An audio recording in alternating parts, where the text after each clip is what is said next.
Merci à Bissam de me confier cette tâche, d'ouvrir sur ces problématiques économiques.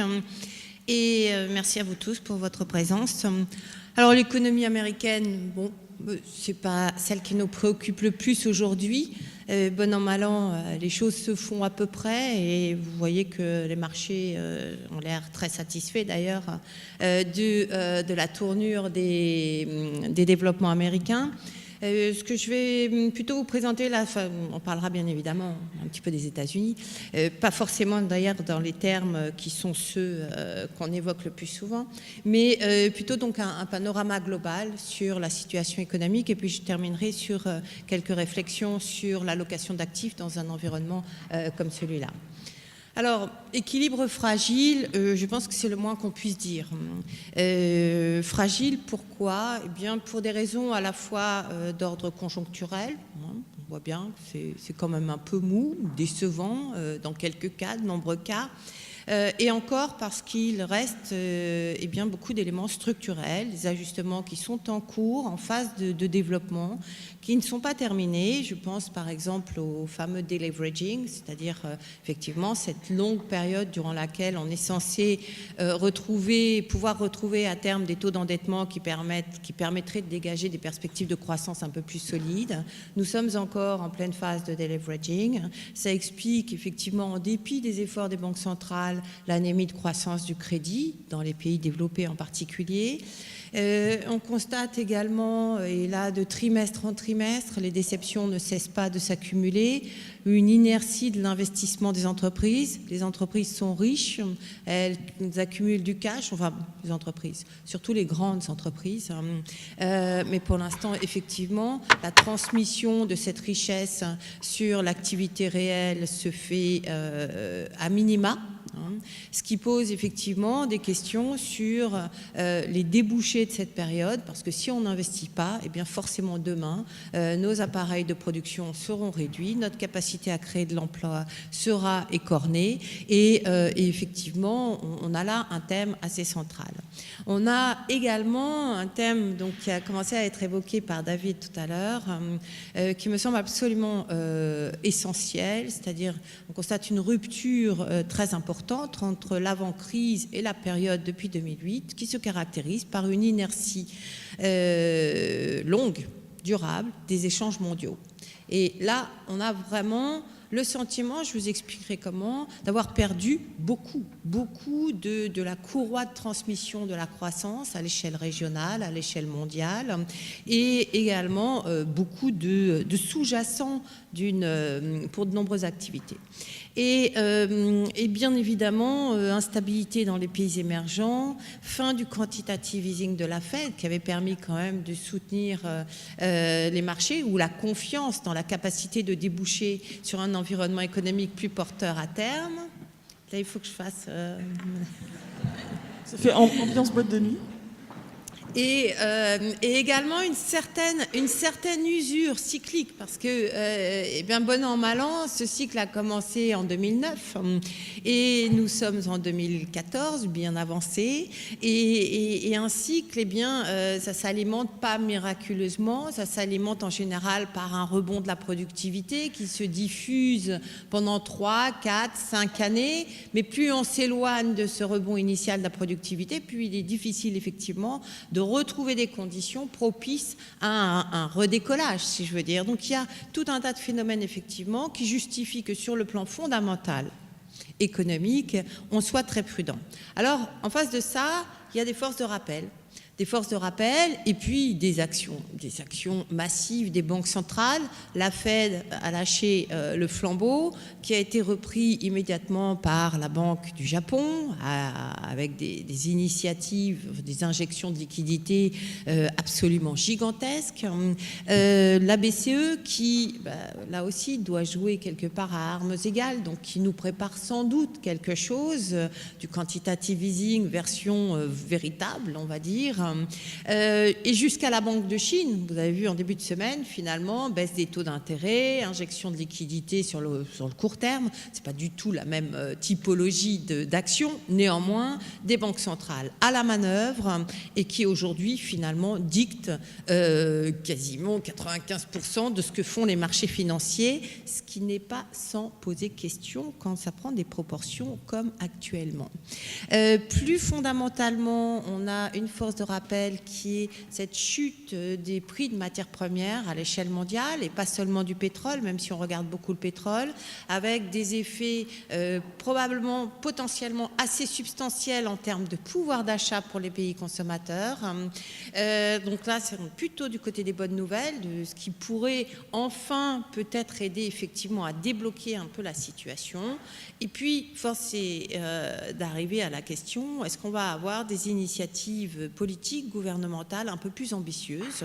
Et ça, cette question se pose notamment en Europe, où effectivement on a quand même le sentiment d'avoir un peu épuisé tout le champ des possibles et on a tenté de regarder un peu ailleurs et d'avoir confiance, peut-être un peu trop, dans nos politiques pour enfin se bouger. Alors, quelques illustrations de tous ces thèmes. Première grande thématique, ce qu'ont fait les banques centrales, ce qu'elles continuent à faire, qui est absolument gigantesque. Pour vous donner un ordre d'idée, on voit ici un bilan agrégé des 4 banques centrales, 4 principales des pays développés, donc la Fed, la Banque du Japon, la BCE et la Banque d'Angleterre. Et vous voyez que l'extension du bilan de ces 4 banques centrales, c'est-à-dire 6,5 trillions de dollars depuis 2008, c'est à peu près 65% de la croissance nominale du PIB mondial. Voilà, je pense que ce chiffre-là permet de comprendre effectivement et nous donne une idée vague, parce qu'en réalité, on n'arrive pas à suivre toutes ces masses, de ce qu'a pu représenter et ce que va sans doute représenter encore, ce que vont représenter, ces initiatives monétaires qui sont absolument inédites, qui posent d'énormes questions, parce qu'on est effectivement là face à l'inconnu total, notamment sur la suite, et qui néanmoins sont là aussi pour nous dire, attention, toutes ces liquidités sont allées se loger un peu partout. On a une idée à peu près précise des grosses masses, mais au-delà des grosses masses, ce qu'on découvre au fil des périodes de stress récurrentes qu'on a eues depuis 2 ans, c'est que finalement, mais sur le marché matières premières, il y avait peut-être aussi, sur les pays frontières market, ces nouveaux pays à peine émergents, etc., etc. Donc des tas d'endroits où se sont logées ces liquidités et qui sont une source de risque quand on n'alimentera plus le gisement, sans toutefois créer des conditions d'une reprise du crédit. C'est le deuxième graphique, avec cette atonie quand même assez exceptionnelle. Là, vous avez un agrégat à peu près mondial du crédit au secteur privé dans les pays développés en haut, complètement étale, et dans les pays émergents avec de nouvelles problématiques là, parce qu'on a usé également de la corde de crédit un petit peu à contre-temps par rapport au monde développé, et où on se retrouve face à des excès d'endettement, donc des politiques monétaires qui là essayent de réguler. C'est l'histoire de la Chine, mais quand on régule trop, ça casse, donc on revient avec un petit peu de crédit. Voilà un petit peu le contexte qui est quand même assez problématique et qui voit que pour l'instant, la courroie de transmission entre ces initiatives monétaires et le crédit ne fonctionne pas. Toute la question étant de savoir si effectivement on va finir par arriver à quelque chose de plus efficace. Deuxième point, mais qui à court terme pèse effectivement parce qu'on n'a pas de croissance du crédit et que du coup ça nuit aux perspectives économiques. Mais Véronique, est-ce qu'on a une idée on a une idée un peu de la raison pour laquelle cette courroie de transmission elle est cassée aujourd'hui? Alors, on a des idées. Vous avez vu qu'on a beaucoup parlé de risque de credit crunch, donc plutôt en analysant la situation, l'impact de la dégradation des bilans bancaires sur l'offre de crédit. Donc ça, c'était il y a quelques années. En l'occurrence, les actions des banques centrales ont là plutôt été efficaces, effectivement. Je pense qu'on n'a plus de gros problèmes, à part, bien sûr, dans quelques pays, mais plus de gros problèmes majeurs en termes de bilan bancaire et donc de handicap côté offre du crédit. En revanche, on n'a pas beaucoup de demandes, parce que l'environnement économique n'est pas très porteur, mais on n'a pas beaucoup d'offres non plus, parce que quand vous êtes une banque un peu sensée et que vous faites un bilan de votre stratégie de prise de risque, l'environnement économique incline pas forcément à ouvrir les vannes du crédit. Donc c'est un cercle vicieux finalement, où à la fois on n'a pas beaucoup de demandes, mais on n'a pas beaucoup d'offres, et on peut, comme on dit vulgairement, on ne force pas un âne à boire. Vous avez des taux d'endettement du secteur privé, en particulier des particuliers, des ménages, pardon, ça c'est la matinale, qui font que quand le taux d'endettement des ménages américains est encore de 100% du revenu disponible, eh bien c'est difficile d'avoir une nouvelle vague d'endettement qui vienne alimenter le marché immobilier ou le marché de la consommation. En France, on a également, ou en Europe, des taux d'endettement parce que des taux d'endettement, pour revenir à des taux d'endettement qui permettraient effectivement de retrouver une dynamique de réendettement, eh bien ça prend des années. Et moins la croissance est forte, moins l'inflation est forte, plus ce temps est long. C'est la problématique du Japon, qui a aujourd'hui des ménages plus endettés que les ménages américains après 15 ans de décroissance du crédit, donc de deleveraging.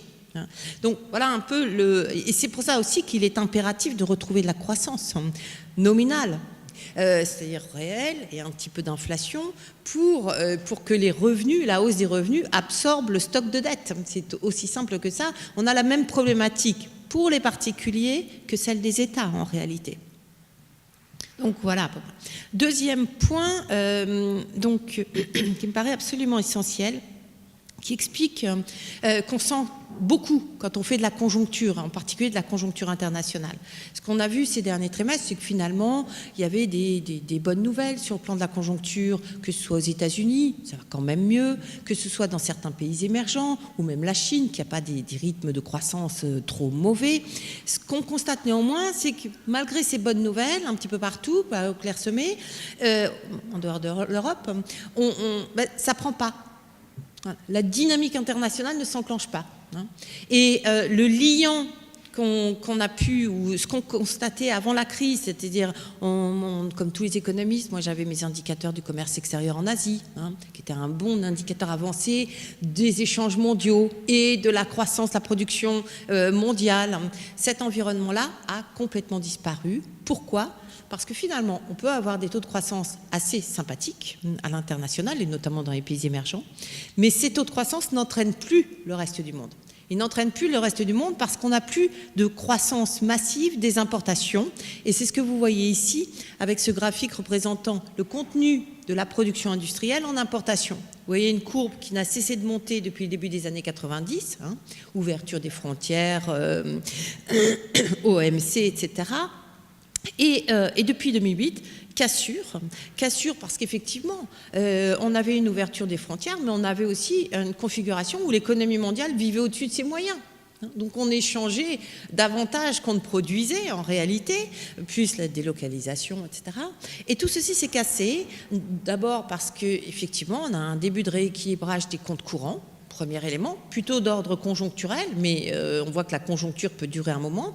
Deuxième élément, le deleveraging qui fait partie du premier. Et puis, plus fondamentalement, ce qu'on constate maintenant, aujourd'hui, c'est une véritable fermeture des économies d'Asie et particulièrement de la Chine.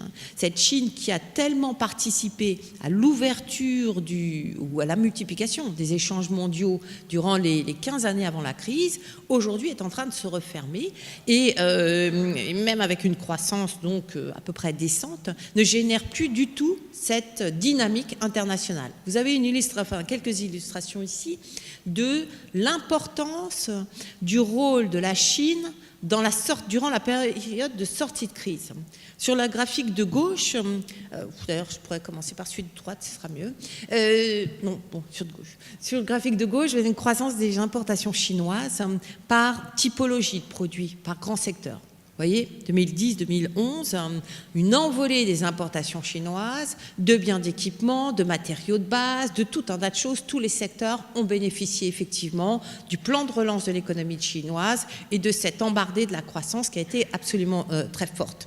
Et vous voyez sur la droite que tous les pays quasiment de la planète ont bénéficié de cette impulsion durant les années 2010-2011.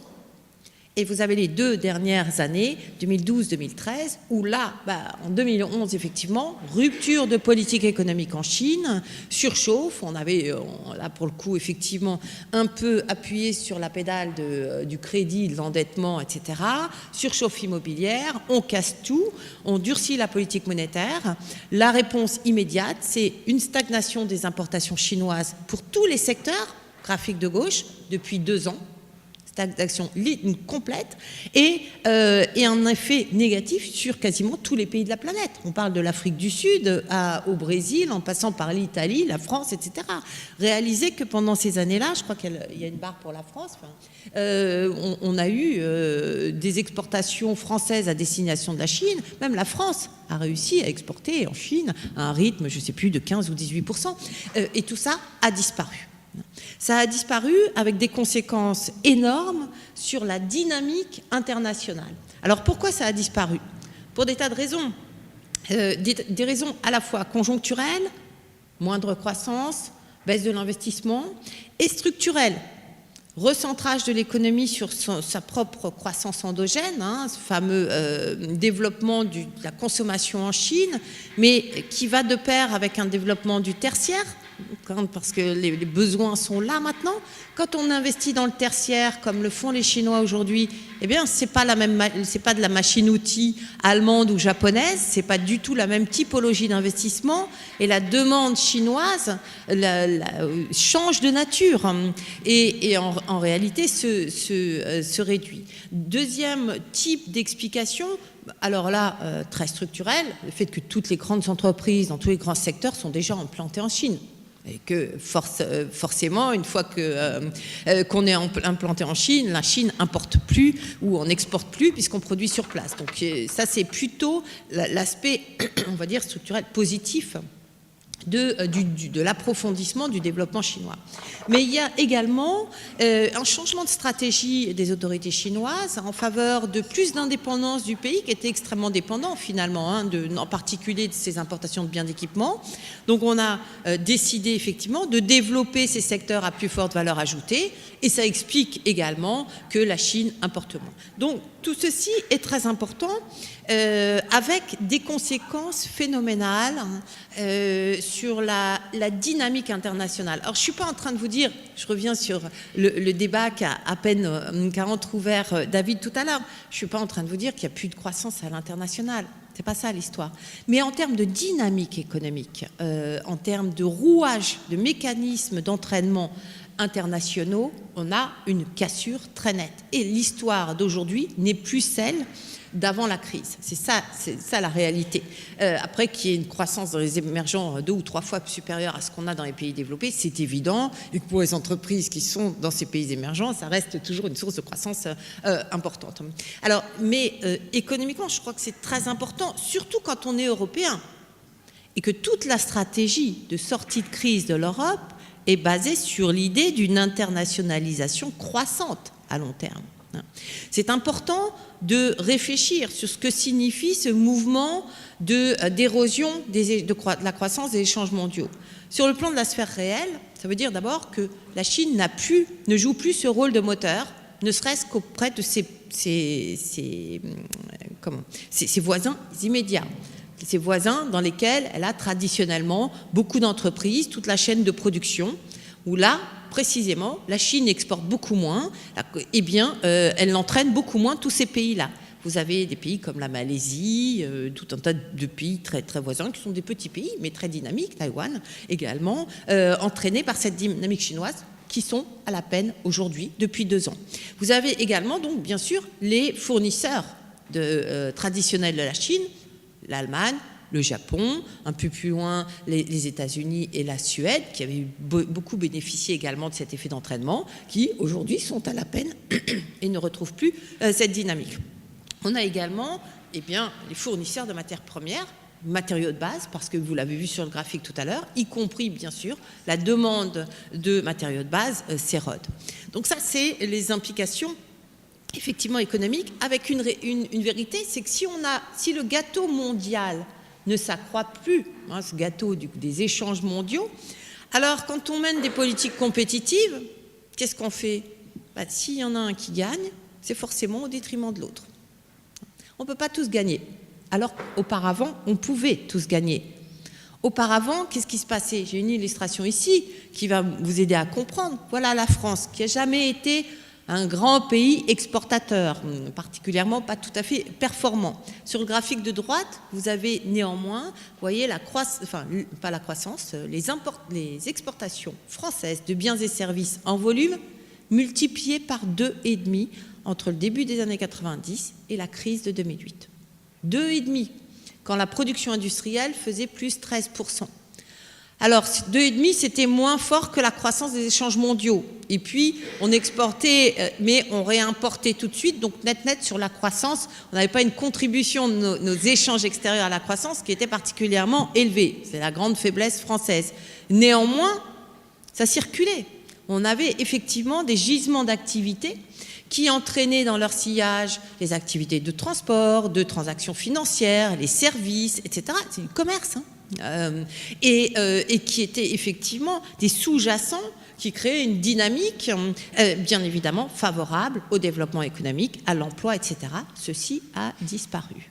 Donc on a... Pardon Véronique, comme ça vous pouvez voir si vous voulez. La question que je vais me poser, du coup, c'est une dynamique qui a beaucoup profité aux grands groupes quand même, aux grands groupes qui étaient à l'international et qui profitaient de ces exportations, parce qu'en même temps on a vu des... Mais derrière les grands groupes, vous avez les PME.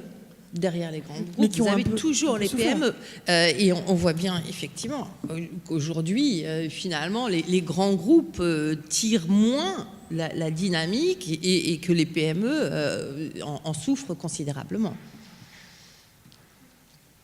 Alors après, effectivement, il se pose des tas de questions, et là on est plutôt dans la sphère des questions que des réponses. Et qu'est-ce que ça veut dire tout ça pour le futur? Est-ce que c'est un mouvement durable? Est-ce que si ça dure, forcément, eh bien ça ira de pair avec un moindre rythme de développement des transactions financières, hein? Alors, est-ce que le critère ou l'image qu'on a d'une économie de plus en plus financiarisée, de plus en plus globalisée en termes de marché de capitaux, est-ce que c'est in fine la bonne ou pas? Et quand vous avez moins d'échanges, moins de relations commerciales, vous avez en général un peu plus de crispation ou un terrain qui peut générer plus de crispation commerciale et éventuellement créer plus de crispation géopolitique. Voilà un petit peu tout ce que suggère, au moins comme question, cette réalité d'un environnement où la dynamique internationale est à l'arrêt, disons. Alors, quand on est européen, je disais, ça pose bien évidemment encore plus de questions. Je n'ai pas perdu une slide. Ah ben non. Pardon, excusez-moi, je me suis pris les pieds dans le tapis. Non, on n'est pas européen tout de suite, en fait, c'est après. Donc, bon, deuxième point, donc là, on a cité effectivement les difficultés des politiques des banques centrales à entraîner le crédit, la problématique de la démondialisation. Troisième point dont on ne parle pas beaucoup, je trouve, et qui pourtant est quelque chose de très, très prégnant, notamment dans le cas américain, c'est le fait que les activités de service, hein, toutes ces activités, loisirs, restauration, transport, culture, etc., toutes ces activités ne parviennent pas à retrouver des niveaux de croissance qui étaient ceux d'avant la crise. Et ça, c'est très net aux États-Unis. Vous voyez que si on regarde la partie du PIB des services, c'est-à-dire plus de 60% de la croissance américaine, hein, du PIB américain, eh bien on a un rythme de croissance qui n'est toujours pas revenu à 1,5%. 1,3% je crois avec les derniers chiffres. Et là on a, qu'est-ce qu'on perd? On perd un gisement, avant tout un gisement d'emploi, parce que même si on a une reconstruction industrielle aux États-Unis qui est indéniable, hein, je pense que c'est assez évident, l'industrie aux États-Unis c'est 11% du PIB, hein, c'est 10% de l'emploi. C'est pas l'industrie qui va créer les gisements d'emploi qui ont fait la dynamique de l'emploi américain par le passé. C'est les services. Et avec 1,5% de croissance dans les services, eh bien, ce sera très difficile, effectivement, de pérenniser une situation dans laquelle on aura les emplois nécessaires à une croissance qu'on estime tous devoir être durablement supérieure à 2,5% et plutôt 3% pour pouvoir entraîner et recréer une dynamique suffisante. Donc on a là quelque chose effectivement qui explique d'ailleurs que l'économie américaine ait perdu une grande partie de ses gisements d'emploi peu qualifiés et qui explique que effectivement le taux de participation des plus jeunes en particulier se soit effondré dans les proportions dans lesquelles il s'est effondré et reste très faible. Ce taux de participation des jeunes 16-24 ans, et ça c'est important. Parce que finalement, c'est toute la spécificité américaine qui est en jeu là. L'économie américaine était dynamique, créait des emplois à mi-temps. On a tous été aux États-Unis, on a tous tombé sur un chauffeur de taxi qui était chauffeur de taxi ou étudiant, etc. Et ça, c'était la mobilité américaine. C'était cette vigueur, ce dynamisme qui aujourd'hui n'existe plus. C'était également la mobilité géographique des populations, parce qu'il y avait des gisements d'emplois comme cela. Et c'était l'intégration. Quand vous aviez un emploi, vous êtes jeune américain, vous aviez un emploi, en général assez rapidement, surtout dans les années 2000, vous aviez le crédit, étudiant ou pas d'ailleurs, qui allait avec, le crédit immobilier, etc. Et tout ceci a effectivement disparu, beaucoup plus difficile, et ça se sent bien évidemment sur la dynamique structurelle de croissance aux États-Unis. On a bien évidemment le même phénomène en France, avec des créations d'emplois qui n'arrivent pas à retrouver effectivement la dynamique passée. Donc voilà, tout ceci explique finalement qu'on ait beaucoup de mal à retrouver, je ne parle pas là de l'Europe, mais même aux États-Unis, des rythmes de croissance suffisants pour que les entreprises enregistrent des gains de productivité suffisamment élevés pour alimenter le cycle de l'investissement. Parce que le cycle de l'investissement, il n'est pas déterminé par les niveaux de profit, il est déterminé par le momentum des profits. Et le momentum de profit, bien en économie, même si certains, je sais, financiers n'aiment pas voir les choses comme cela, eh bien en économie, c'est quand même essentiellement la croissance, la productivité qui va faire celle des profits. Vous voyez sur la gauche, qu'est-ce qui s'est passé aux États-Unis? On a eu une envolée de la productivité en 2009-2010, c'était les effets de la crise, effectivement, envolée des profits, et depuis, les tendances sont toujours positives, mais trop faiblement positives et plutôt déclinantes, d'où l'absence effectivement de rebond de l'investissement qui pèse sur les perspectives structurelles. Et qui explique également qu'on est finalement, pour toutes ces raisons, surtout l'inertie de croissance dans le tertiaire, un climat de confiance dans les PME. Je reviens sur votre question. Là encore, on voit qu'aux États-Unis, on n'arrive pas à normaliser la situation. On a un niveau de confiance dans les PME qui est extrêmement faible par rapport, qui est bien meilleur qu'il y a quelques temps, mais qui reste trop faible par rapport à ces standards historiques qui sont ceux nécessaires effectivement pour engager quelque chose de plus rassurant. Avec, comme conséquence au niveau là, international, dans les pays développés, vous voyez, une inertie de l'investissement qu'on retrouve un petit peu partout, et particulièrement en Europe. Alors tout ceci explique effectivement, sont des raisons qui, moi, me conduisent à maintenir un scénario plutôt prudent, on va dire, par rapport à l'enthousiasme du consensus.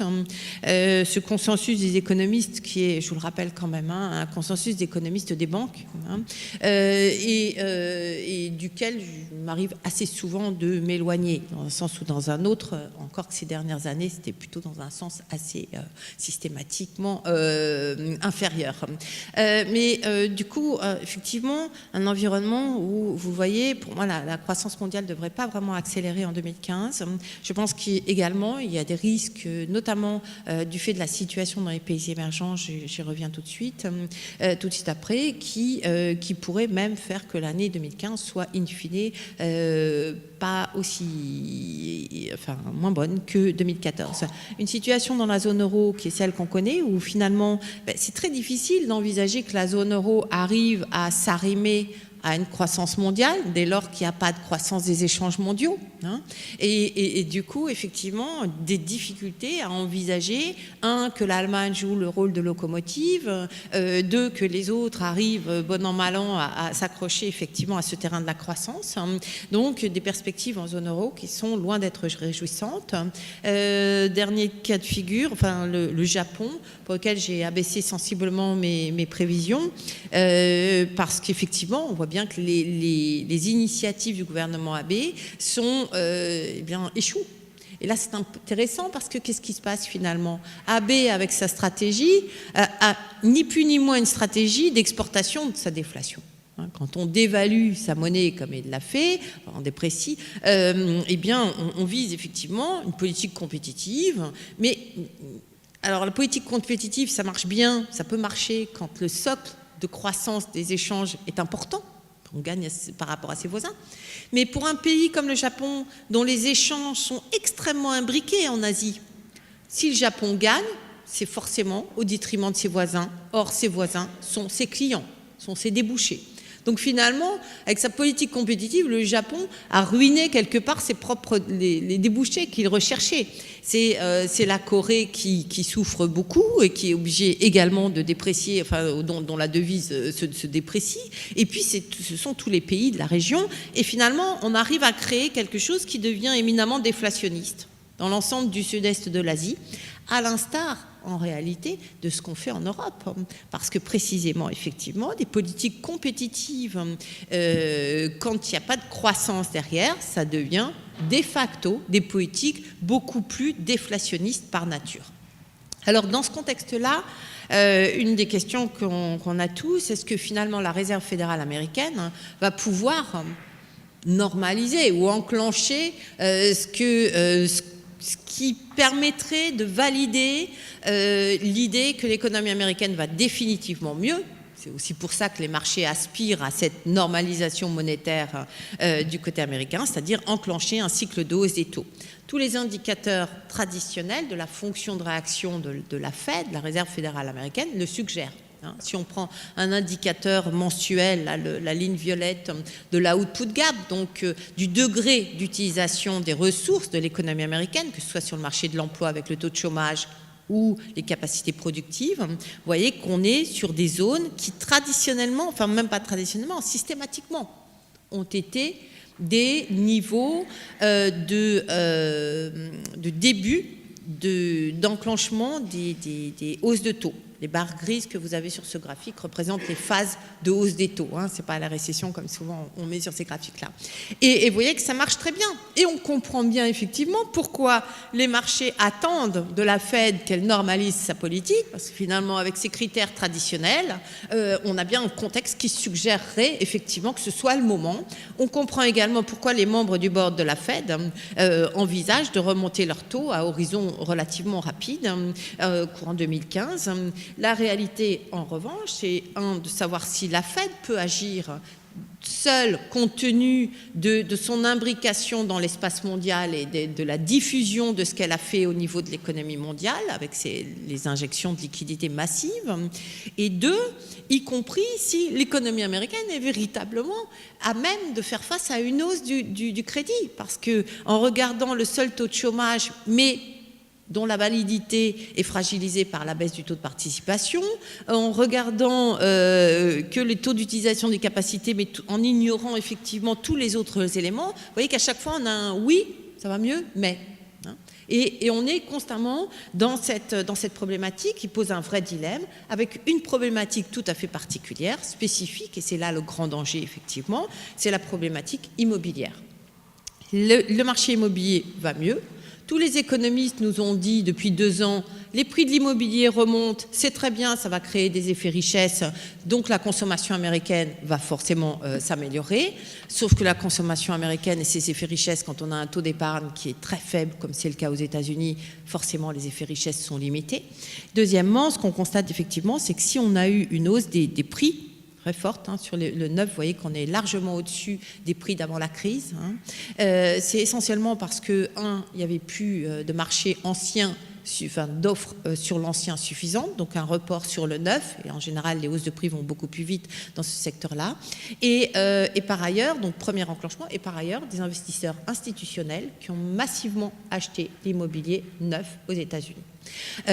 Par contre, ce qu'on voit effectivement, c'est que le particulier, le client traditionnel d'achat de l'immobilier aux États-Unis, qui est illustré ici avec la courbe violette de demande de financement hypothécaire, celui-là, il n'est pas présent.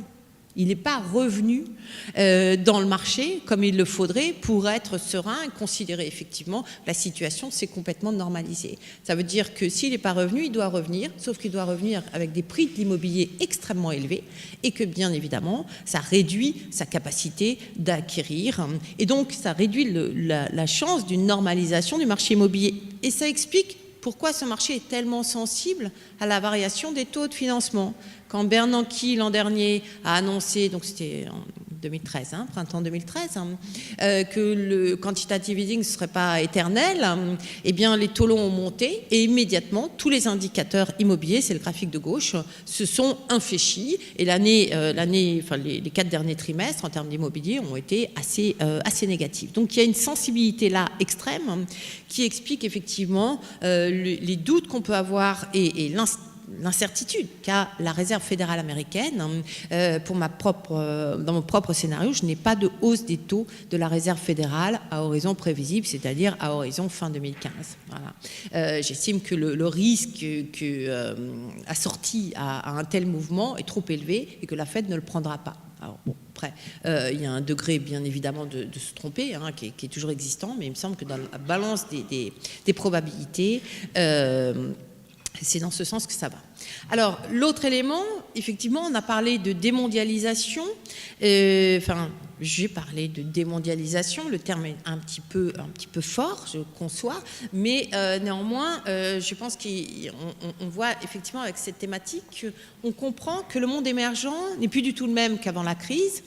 Et précisément, en ayant perdu cette dynamique des échanges mondiaux, en particulier la dynamique des exportations à destination de la Chine, on se retrouve avec un monde émergent qui est complètement éclectique. C'est pas, je le disais tout à l'heure, on n'a pas forcément de mauvais résultats partout. Au contraire, on a l'Indonésie, la Turquie qui a même donné plutôt des résultats assez solides jusqu'à maintenant. Vous avez des bons résultats dans certains pays d'Amérique latine. Donc l'histoire, elle n'est pas foncièrement mauvaise, sauf que elle est complètement disséminée avec des logiques économiques qui ne répondent plus, comme c'était le cas jusqu'à la crise de 2008, à une logique globale sur laquelle quasiment tous les pays s'enroulent et suivent la même tendance. Ce sont des initiatives domestiques, des tentatives, des réformes ici et là. Et en fait, ça devient quelque chose de parfaitement illisible pour le non-initié. Aujourd'hui, je mets bien au défi un quelconque investisseur de dire « moi, je vais augmenter mon exposition aux émergents, etc. » Non, moi, je vais peut-être investir dans tel pays, mais d'abord, je vais faire l'étude spécifique parce que je voudrais bien comprendre ce qui se passe dans ce pays, parce que je ne peux plus l'aborder comme un pays émergent, mais comme un pays très spécifique. Donc, bien évidemment, ça joue, et cette réalité-là joue à la fois sur le plan économique. Elle a une influence sur le front des investissements directs étrangers. Les entreprises sont également exposées à un degré d'incertitude et d'instabilité qui est assez atypique par rapport à d'où on vient. Et surtout sur la croissance qui est finalement soumise à beaucoup de risques. Alors l'environnement chinois reste assez instable, mais je dirais que ce n'est pas pour l'instant la principale source de crainte, parce que les autorités sont là et qu'elles finalement elles colmatent assez bien les fissures. Donc on voit qu'effectivement les indicateurs de croissance, production industrielle ou consommation domestique en termes de vente au détail ou de production, c'est pas florissant, mais voilà, c'est pas le grand crash. Et vous voyez que finalement les immatriculations automobiles arrivent à se maintenir sur ce qui, pour moi, le 18 millions à peu près d'immatriculations pour les 5 prochaines années et le niveau où elles doivent être. Voilà. Donc, néanmoins, la courroie de transmission ne se fait plus. Hein, les Chinois n'importent plus, donc même s'ils arrivent à maintenir une croissance à peu près décente, ils n'entraînent plus le reste du monde, en particulier du monde émergent. Et voilà ce que ça donne. Ça donne un environnement des BRICS qui n'a plus aucune cohérence. Et c'est ce graphique de droite dans lequel on a une dispersion, je dirais, des situations qui est très importante. Alors bien évidemment, sur lesquelles se greffent par ailleurs des problématiques géopolitiques, religieuses ou autres, etc. Alors, dans un environnement comme celui-là, effectivement, difficile pour la zone euro de trouver les résultats de ce qu'on avait escompté avec la politique de sortie de crise, qui était une politique éminemment assise sur l'espoir de se raccrocher à un wagon mondial d'échange, de croissance, de développement des besoins des pays émergents, parce qu'effectivement, en réalité, on n'y est pas. Donc, on n'y est pas avec finalement des enchaînements. Si on fait le bilan, qu'est-ce qu'on a tenté de faire avec cette politique de sortie de crise? On s'est dit, on est trop endettés, nos États sont trop endettés, il faut faire de la rigueur budgétaire. On va maîtriser nos déficits et puis comme ça, demain, ça ira mieux. Et on aura des taux d'intérêt, en particulier à long terme, plus faibles et ça sera bon pour la croissance. Sauf qu'en réalité, on a un multiplicateur budgétaire qui est supérieur à 1, donc on se mord la queue, et plus on resserre les conditions de politique économique, moins ça porte ses fruits. On peut citer en exemple le cas de l'Espagne. Vous regardez le déficit espagnol aujourd'hui, on est encore à plus de 5% du PIB. Donc tout ceci est très très long et probablement trop long pour véritablement être efficace tant qu'on n'arrive pas à restimuler la croissance économique. Après, on s'est dit, on va faire des politiques compétitives. Il y a des efforts qu'on va demander à certains pays, notamment aux pays du Sud jusqu'à récemment, mais ça devrait être compensé par la locomotive allemande. L'Allemagne étant perçue comme la courroie de transmission entre la demande du reste du monde et la zone euro. Sauf que les exportations allemandes stagnent depuis 2 ans, précisément du fait de l'environnement qu'on vient de décrire, et qu'à partir de là, l'Allemagne ne peut pas jouer ce rôle de locomotive. Et puis on s'était dit, ce qu'on va faire au Sud, certainement, ça va créer des pressions déflationnistes. Mais c'est pas grave, l'Allemagne va avoir un peu plus d'inflation, donc elle va contribuer également à réduire ce gap de compétitivité au sein de la zone euro. Et voilà. Mais non, l'Allemagne n'a pas d'inflation. Au contraire, l'Allemagne est aspirée par le bas dans un environnement hyper concurrentiel et de faible demande. Donc en réalité, tous les éléments toute la base de la politique de sortie de crise en Europe est fragilisée. Et on se retrouve effectivement dans une situation dont on a quand même beaucoup de difficultés à envisager qu'on puisse sortir facilement. C'est un déclin absolu, relatif et absolu à l'égard de nos grands partenaires, c'est la menace de déflation, c'est la locomotive à l'arrêt, et puis c'est un peu plus loin, mais pas trop loin, le vieillissement qui déjà entache les perspectives structurelles. Donc quand on voit qu'on a passé déjà 6 ans depuis la crise de 2008, les années passent vite, les décennies passent vite, et on en arrive effectivement à parler de décennies perdues ou de schéma à la japonaise à l'évidence. Alors qu'est-ce qui s'est passé ces derniers trimestres? On a eu une reprise domestique qui est illustrée sur le graphique de gauche avec la croissance des ventes au détail en zone euro. Ça a permis effectivement de restimuler la dynamique un peu des échanges intra-régionaux. Par contre, ce on regardait de très près, nous, c'est effectivement que la croissance des exportations, la ligne grise, elle ne cessait de diminuer, les exportations hors zone euro, et on savait très bien que la reprise domestique, si elle n'était pas alimentée à un moment donné par la ressource extérieure, la croissance des exportations, ne pourrait pas être pérenne. Donc aujourd'hui, effectivement, la reprise domestique bute, a besoin d'emplois, d'investissements qui ne peuvent être que stimulés par les exportations, et donc ça retombe.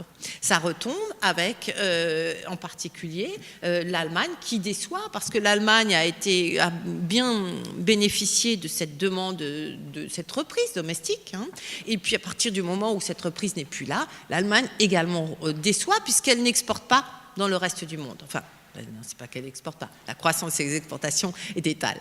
Et l'Allemagne, c'est pas un pays d'où viendra une forte croissance de la consommation. Non, l'Allemagne, les Allemands n'ont jamais beaucoup consommé. Et même avec un taux de chômage à 6,5% aujourd'hui, vous voyez que la croissance du pouvoir d'achat, la croissance de la consommation correspond à peu près à celle du pouvoir d'achat. On est sur un rythme compris entre 1 et 1,5%. On était sur ce rythme-là. Sans doute un rythme qui va se détériorer un petit peu dans les 2 ou 3 prochains trimestres. Donc l'Allemagne, effectivement, ne peut pas jouer ce rôle de locomotive, d'entraînement. De sorte que, oui, on a une problématique déflationniste, mais qui est surpris ? Ça fait des années qu'on liste les éléments, effectivement, qui constituent une menace déflationniste. Et je dirais qu'on a tout aujourd'hui, effectivement, pour évoluer vers quelque chose de plus en plus problématique, sachant qu'on évolue dans un environnement mondial de très très faible inflation, qui n'aide pas naturellement la zone euro, y compris dans son combat face à la déflation. Donc voilà la réalité, avec, y compris pour des économies comme la France. La France, c'est quand même la dernière économie pour laquelle on envisageait un risque déflationniste, pour des tas de raisons. Des raisons fondamentales, structurelles, des raisons démographiques. Et ce qu'on constate en réalité, c'est que l'économie française est peut-être aujourd'hui celle qui semble la plus menacée de déflation. Ce qui est un paradoxe, parce que vous avez les économies du Sud qui sont sous le choc des politiques d'austérité, donc il y a des baisses de prix, et on comprend bien ce qui s'est passé. Là, en France, on voit les sous-jacents, si je peux dire, se détériorer, tirer vers le bas. Vous voyez qu'on a 32% en septembre, 32% d'indice des prix à la consommation déjà en territoire négatif. C'est énorme. Traditionnellement, vous avez 15% à peu près des composantes du CPI qui sont en négatif pour des raisons structurelles, c'est les prix des télécoms, etc. Là, cette part a monté et on voit effectivement que la situation se détériore avec une menace qui devient de plus en plus, qui se rapproche de plus en plus, celle d'un décrochage du marché immobilier. Bien évidemment, faible croissance, des taux d'intérêt réels qui effectivement sont trop élevés et un climat économique comme on connaît. J'ai coutume de dire, quand on sera en crise immobilière en France, ce sera le début de la vraie crise. Justement, enfin peut-être assez rapidement parce qu'on approche de la fin, mais sur les prix de l'immobilier, vous avez quelle anticipation de baisse des prix ? Je n'ai pas d'anticipation de baisse. J'ai le fol espoir d'initiatives de politique économique européenne et française pour contrer ce qui me semble être une menace flagrante. Voilà, qui me permet effectivement non, parce que aujourd'hui, si vous voulez, potentiellement, on a vraiment quelque chose, surtout dans le contexte conjoncturel actuel, ça pourrait décrocher très vite. On sent bien qu'on est à la lisière de quelque chose qui pourrait s'emballer à la baisse assez rapidement, surtout si on a une nouvelle récession ou voilà, quelque chose qui entame à nouveau les perspectives de croissance immédiate. Donc effectivement, on pourrait aller assez vite. Je pense qu'on pourrait perdre assez vite 10 à 15% pour répondre vraiment quand même un peu à votre question. J'ose espérer qu'on n'ira pas jusque-là, parce qu'on commencerait effectivement à entamer quelque chose qui deviendrait plus problématique pour la suite. Voilà, donc les négociations qui se font aujourd'hui au niveau européen ou entre les Français et les Allemands sont quand même essentielles, elles sont absolument centrales pour effectivement doser un petit peu l'espoir qu'on peut mettre dans ce type d'initiative qui pourrait court-circuiter un peu les tendances. Alors la déflation, 2 mots. La déflation, parce que souvent finalement on a des réflexions, mais la déflation c'est plutôt bien, si les prix baissent ça redonne du pouvoir d'achat. Non, la déflation c'est pas ça. La déflation elle émane du principe de formation des prix, du mécanisme de formation des prix. Si les prix baissent parce que on a des pressions sur la demande, parce qu'on n'a pas de croissance de la demande, etc. C'est extrêmement négatif en réalité, avec comme effet surtout, pas tellement, enfin oui, ça joue, mais l'attentisme des consommateurs qui peuvent attendre effectivement des prix plus bas, ça c'est quelque chose qu'on met régulièrement en avant. Je pense que la nuisance de la déflation, c'est d'abord l'érosion de l'investissement. parce que quand vous êtes une entreprise, que vous craignez effectivement, enfin que vous avez des projets d'investissement, qu'est-ce que vous allez regarder vos perspectives de prix, qui sont celles qui vont faire votre rentabilité escomptée. Vous allez regarder tout intérêt réel qui en déflation remonte, donc le coût de votre investissement augmente, la rentabilité baisse, en général dans un environnement de demande qui est donc c'est ça la déflation, ça tue l'investissement et c'est l'histoire du Japon qui 15 ans après la déflation se retrouve avec une économie exsangue et considérablement réduite en termes de potentiel de développement. L'autre grand risque, et c'est pour ça qu'on associe souvent au risque de déflation le risque politique, c'est que la déflation, ça vide toutes les politiques économiques de leur sens. On le voit bien, une fois qu'une banque centrale a mis ses taux d'intérêt à zéro, qu'est-ce qu'elle peut faire ? Elle rachète de la dette, elle fait du quantitative easing. Au Japon, aujourd'hui, on a un bilan qui est monté de 30% en 2012 à 52%, qui devrait dépasser les 70% du PIB l'année prochaine, avec les nouvelles mesures annoncées par Abe. Je ne sais pas où on va. Je ne sais pas si vous le savez, mais en tout cas, je pense qu'il y a là quelque chose qui montre effectivement, c'est finalement la ruine de la capacité d'action des politiques monétaires. Et c'est de la même chose du côté budgétaire, parce que finalement, qu'est-ce qu'on fait ? La déflation gonfle le niveau de la dette, donc soit on mène des politiques restrictives qui aggravent la situation, soit on ne fait rien, et c'est là encore l'histoire du Japon. Donc ça décrédibilise considérablement les autorités économiques, et c'est bien pour ça que c'est un vrai danger. On a l'histoire japonaise résumée ici et dont on ne sort pas. Et les Abenomics ont beau faire, on n'en sort pas. Peut-être, Véronique, un rapide mot de conclusion, si c'est oui. pas trop...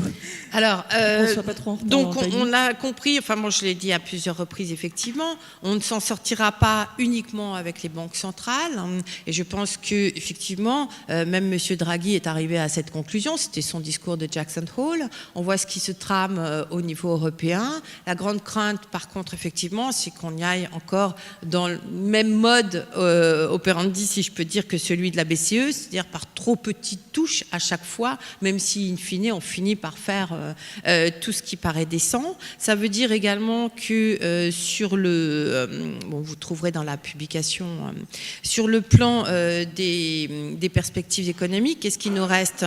Il nous reste éventuellement la baisse de l'euro qui peut aider, mais si la demande mondiale n'est pas au rendez-vous, les effets seront forcément réduits, et la baisse du prix des matières premières, qui, elle, peut insuffler effectivement un rebond du pouvoir d'achat. Vous voyez que si la baisse du prix du pétrole peut faire dévisser l'inflation jusqu'en territoire négatif, sans doute en zone euro, d'un demi-point, eh bien, ça fait un demi-point de pouvoir d'achat potentiellement pour les ménages européens. C'est finalement très efficace par rapport à tout à la situation de ces dernières années. C'est peut-être le plus efficace. Au-delà de ça, effectivement, ça veut dire que pour des marchés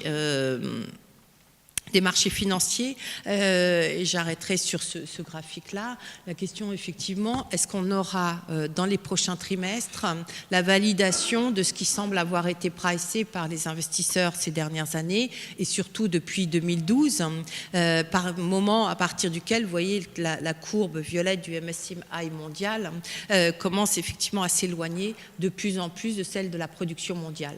Derrière ces perspectives, il y avait quoi ? Il y avait l'idée effectivement que la politique américaine porterait ses fruits, arriverait à rétablir des mécanismes de crédit, que les pays émergents allaient continuer à alimenter une croissance internationale et des débouchés qui finiraient effectivement par tirer l'ensemble de la croissance et des résultats des entreprises. Et il y avait donc cette idée de globalisation. Et vous voyez que sur tous ces points, aujourd'hui, on s'interroge, et avec le grand risque, effectivement, qu'on ait surpayé un avenir un peu enchanteur qui aujourd'hui semble de plus en plus lointain. Alors tant que les banques centrales sont au charbon et continuent à alimenter la chose, on ne souffre pas trop. Néanmoins, fondamentalement, vous comprenez pourquoi moi j'ai des perspectives quand même qui ne sont pas forcément très porteuses. C'est plutôt un bear market en douceur, avec des forces de rappel qui permettent effectivement de jouer beaucoup des rotations sectorielles. Donc, heureusement qu'on a ces rotations sectorielles pour stimuler un petit peu et donner de la vie aux gestions. Mais c'est effectivement, là, on le voit bien d'ailleurs, des rotations sectorielles qui vont extrêmement vite. Donc, ça fait un environnement quand même très challenging pour le milieu de la gestion. Oui, tout ça complique la vie des décisions d'investissement. Merci beaucoup Véronique pour cette présentation très intéressante. Je vais me tourner vers la salle, peut-être on a le temps de prendre une question. Si parmi tous ces enjeux majeurs, non, pas de questions. Peut-être une, oui, au fond. Oui. Il y a des micros, pardon, excusez-moi, il y a un micro qui arrive. Une question très simple, peut-être un point sur l'Angleterre dans cet environnement. Qu'est-ce qu'on peut en penser ?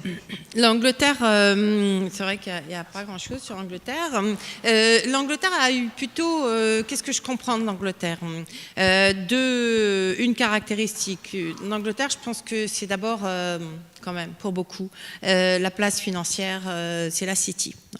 Et quand on a une réserve fédérale américaine qui injecte des liquidités comme elle le fait, quand ces liquidités vont alimenter les marchés comme ça a été le cas, eh bien forcément il y en a une bonne partie qui transite par la City et ça a permis effectivement une reprise de l'activité assez spectaculaire qui s'est notamment caractérisée sur le plan macroéconomique par cette reprise immobilière très spectaculaire.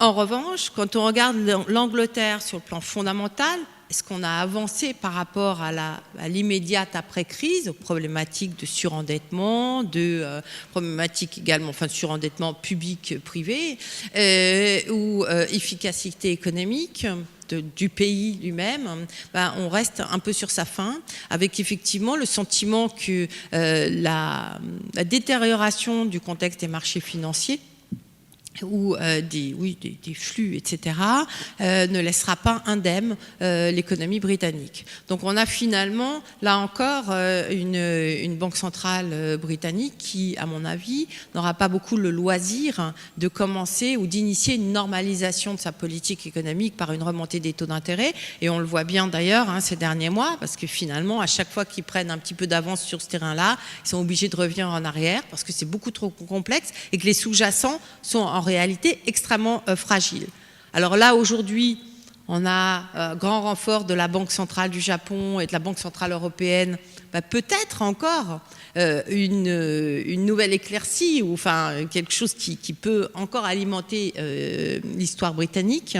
Mais fondamentalement, voilà, on voit bien que c'est très difficile de bénéficier de retombées suffisantes au niveau macroéconomique d'ensemble pour évacuer le risque que ça retombe quand on n'aura plus cette perfusion.